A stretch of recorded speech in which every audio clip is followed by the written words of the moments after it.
Good morning, Miami Art Studio. My name is Olivia Guzman. Today is Friday, October 23rd, and Mass News starts now.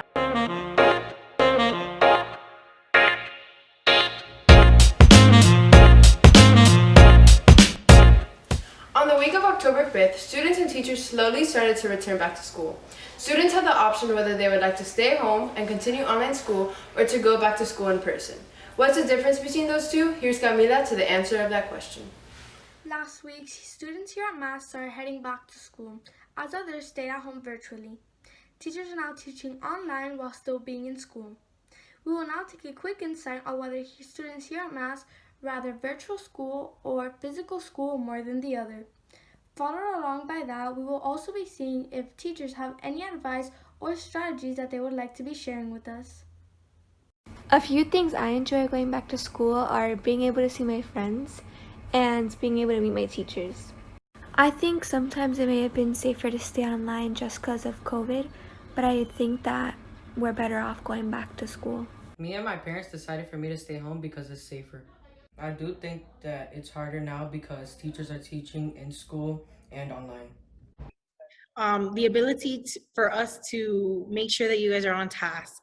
When you guys are online, we have to make sure that we're putting trust in you, that you are paying attention, that you're not distracted with your phones or putting us on mute and talking to someone that's just walked into your home, or you guys have pets and Uber dropped you guys off some food, whereas in class it's more structured and, we can make sure that we redirect you to make sure that you are on time. So that is the biggest challenge and difference between those.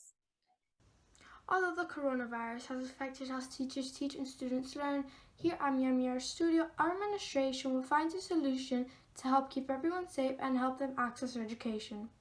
This has been Camila Calaris reporting for Mass News, signing off. Due to the pandemic, Club Rush had to go completely virtual this year for the first time ever. Here's Micaela with a recap on how Club Rush went this week. Due to the circumstances surrounding COVID-19, many precautions have been put into place to ensure the safety of students in the learning environment as well as during after-school activities.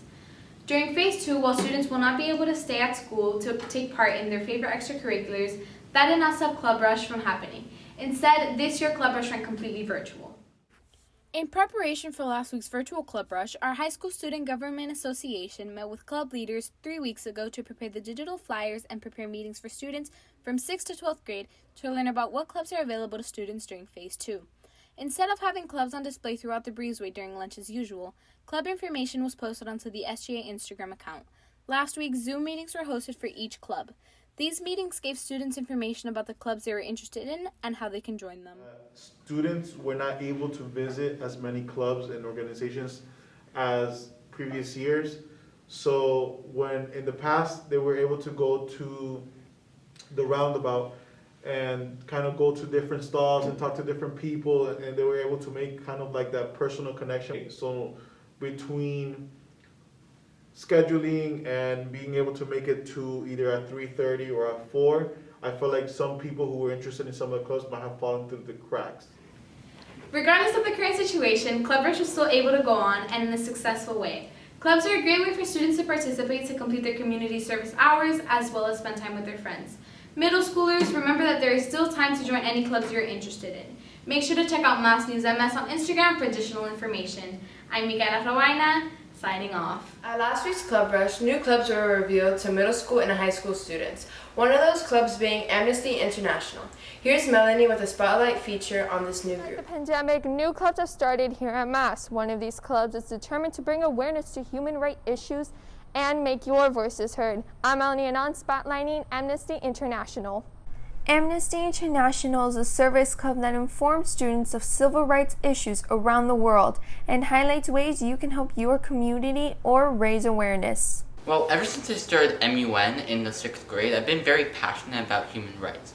And when I saw Amnesty International through my research, I felt like it was an opportunity to bring a human rights chapter and my passion to the school and help to bring awareness of human rights. Amnesty International Club has 0 requirements to join, meaning that anyone is welcome to join, and I encourage middle schoolers who join the club to discover their passion even though they may not be in high school. Even though creating AIC wasn't an easy task, Sebastian Lorenzo, president of Amnesty International, persevered and is overcoming obstacles with his new and upcoming club. I'm a social media specialist for Amnesty International, and I'm in charge of all Instagram and social media activity. So if you see an Instagram story or a YouTube video, it's probably done by me. Some topics that we'll be highlighting on our social media and in our club are human trafficking and climate change. These are two out of the many topics AIC will be spreading awareness about. If you'd like to join, applications are still open on Amnesty International's Instagram account. Amnesty International brings students together and make real change. I'm Melanie Anand, signing off. As South Florida is entering phase 3, more local businesses are opening up their doors and are accepting more customers than ever before. For those of us looking for an alternative to our grandma's typical fare, here's Danny with a local spot with an Italian flair.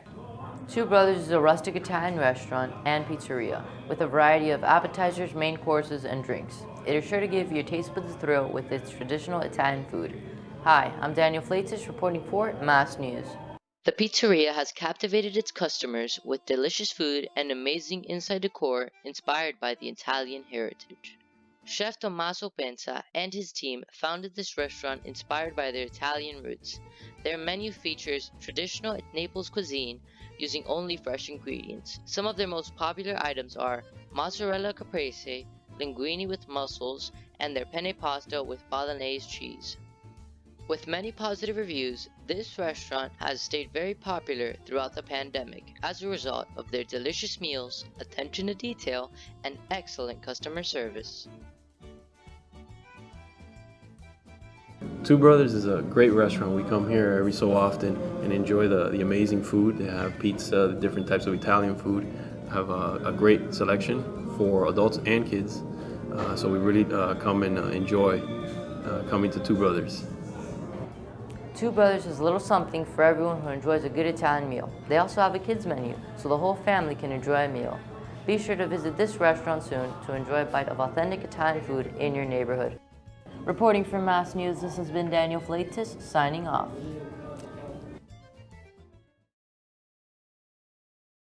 Before we go, here's your weekend weather report. Today, there's a 40% chance of rain with a high of 85 and a low of 79.